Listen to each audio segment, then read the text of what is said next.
Shalom. Call Halal Yahweh Shemel Shai, Bahashem Rakakadash.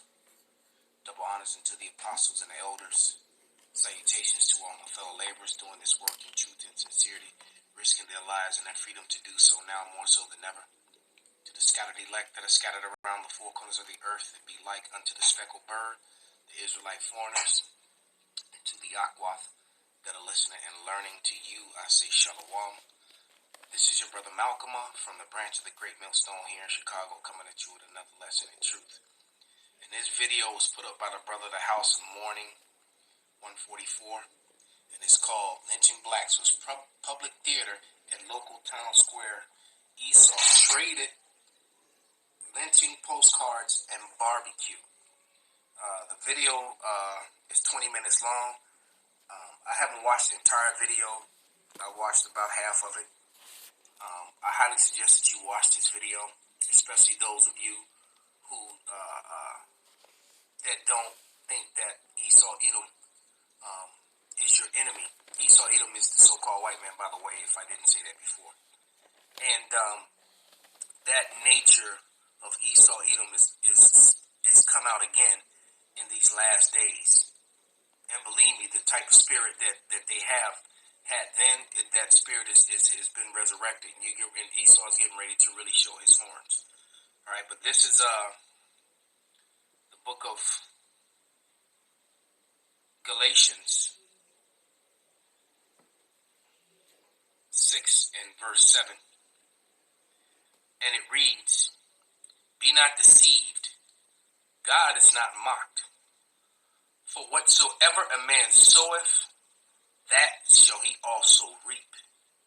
So everything that these people have done, injuries and wickedness that they have done to the Israelites here in Babylon and abroad, they are going to pay for. There is no way around it. The Lord is going to give them over into the hands of Jacob, and punishment is going to be rendered unto them. And this is, as a matter of fact, using some of the images that they used in this very video. I did a video called, based upon James 2 and 13, many years ago, using the book Without Sanctuary, which is the book that has compiled almost all the images that you see in this video in it. And they deleted that video, said it was hateful. So how is it hateful? Toward whom? It was just, it's their history and their true nature and their history. And mind you, this was done. These are the same Christians, the fathers of all of your pastors, of John Hagee and Olson and all these famous Edomite pastors. These are their fathers and their grandfathers that did these crimes, these Christians. So mind you, this was done often Sunday right after church too. This is James 2 and 13, and it says, "For he shall have judgment without mercy that have showed no mercy, and mercy rejoiceth against judgment."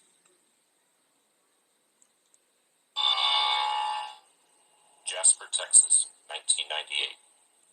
The bestial murder of a 46-year-old black man, James Byrd, forced the American public to open its eyes to decades of hidden violence.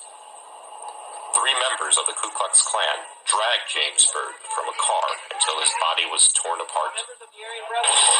For the first time in U.S. history, white men received the death penalty for the... Now, if you don't know that story about James Byrd, they tied a chain, the chain that you saw the prosecutors handling, around his leg or his arm, I forget which, and they drug him on a concrete road at 70 miles per hour until it ripped his body in pieces.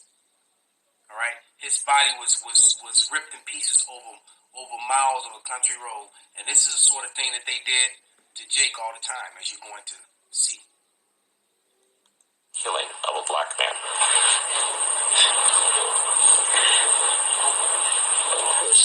It was actually murder.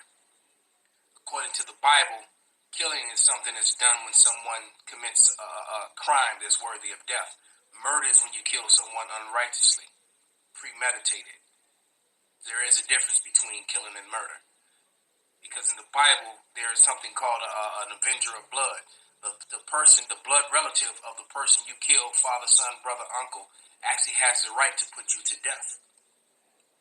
You know, that's why we have sanctuary cities for when people died accidentally.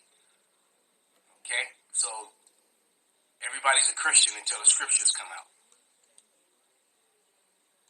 An old-time lynching in the first half of the century in East Texas and also in Jasper County.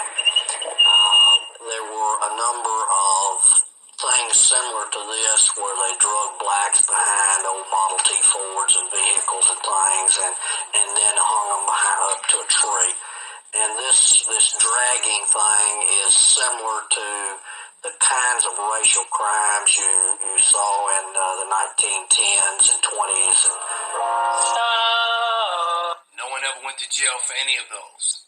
Thousands and thousands of hangings and murders, burnings and lynchings, and not one Edomite ever went to prison for any of it.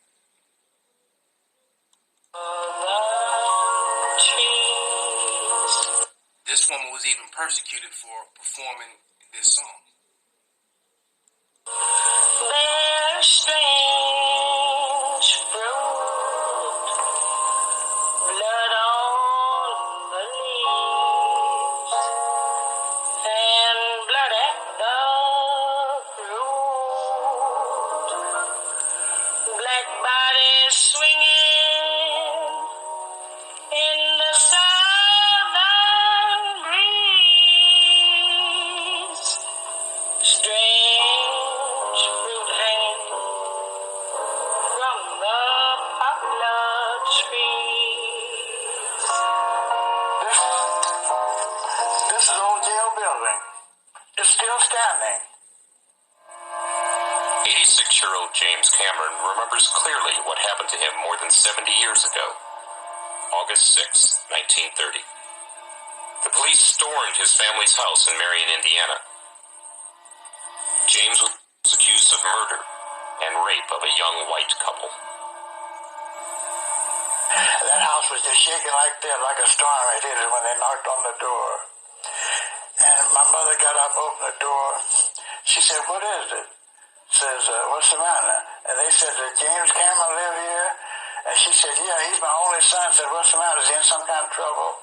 And they wouldn't tell her. And she began to cry like a baby. And one of the police said, "Did you tell your mother what you and those boys did tonight?" I said, "We haven't done anything." He said, "The hell you haven't." He said, "You went out here and you raped a white woman and you shot a white man."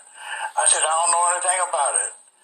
And I can see my mother standing there now in the doorway, silhouetted by the old kerosene lamp that we had in the house. We didn't have electricity. And she's standing there wringing her hands and crying like a babe. And she's asking the police to take her instead of me for something I had done. The mob was waiting, ready to take the law into its own hands. This was an all-too-frequent scene in the United States. At about the same time, a black pregnant woman, Mary Tyler, demanded justice for the lynching of her husband. What transpired is described in Leon Litwack's essay, Hellhounds. For making such a threat, a mob of several hundred men and women determined to teach her a lesson. After tying her ankles together, they hung her from a tree head downward. Dousing her clothes with gasoline, they burned them from her body. While she was still alive, someone used a knife ordinarily reserved for splitting hogs to cut open the woman's abdomen. The infant fell from her womb to the ground and cried briefly, whereupon a member of this Valdosta, Georgia mob crushed the baby's head beneath his heel. They stomped the baby in the head with his boot. You saw that man, his pants was down. They had already cut his penis off. And more than likely, they cut his penis off before he was dead. Because this is what they would do. While you hang in there helpless, they will cut off your ears, your finger, your penis, and keep it as souvenirs in jars. And believe me, there's a lot of Edomites that still have these body parts in jars and things in their houses and their collections. Colossians 3 and 25. But he that doeth wrong shall receive for the wrong which he hath done, and there is no respect of persons. Revelation 18:6.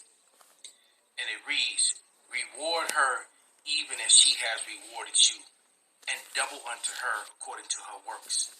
And the cup which she hath filled, fill unto her double. They're going to get double of everything you've seen and everything you've heard. This is Isaiah 33:18.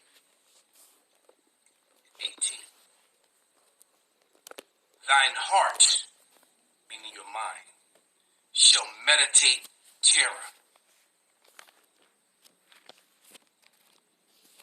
Call the law Yahweh Bashem Awashai Bashem Rakakadash. Wa Abba Ball. Shalom. Kwam Yasharala. And for you Edomites, you heathen, payback is a bitch.